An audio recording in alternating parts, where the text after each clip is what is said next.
আমরা বাঙালিরা কোথাও বেড়াতে গেলেও সেখানে বাড়ির আনন্দ আর সুখ খুঁজি।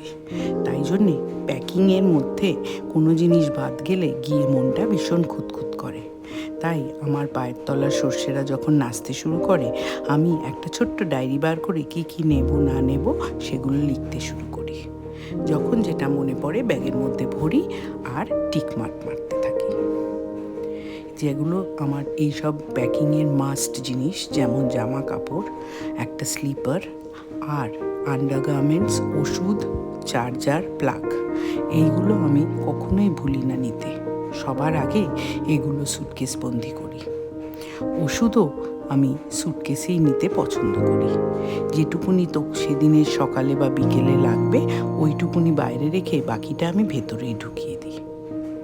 এছাড়া ছোটোখাটো যে কসমেটিক্স, টুথব্রাশ, টয়লেট্রিজ এগুলো নিতে হয়, পারফিউম, লিপস্টিক, এগুলো আমি হ্যান্ডব্যাগেই চেষ্টা করি নিতে। আর যদি কিছু জিনিস এমন হয় যেটা ব্যাগে না নেওয়া হয়, সেটা আমি সুটকেসে ঢুকিয়ে দিই।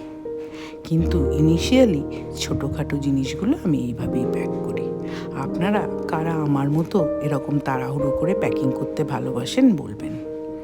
আগে থেকে প্যাকিং করে রাখলে ছোটোখাটো দু একটা জিনিস লাস্ট মোমেন্টে ঢোকাতে কষ্ট হয় না। না হলে শেষ দিনে সব কিছু করতে গিয়ে অনেক কিছু বাদ পড়ে যায়। ভালো লাগলে অবশ্যই লাইক করবেন। ধন্যবাদ।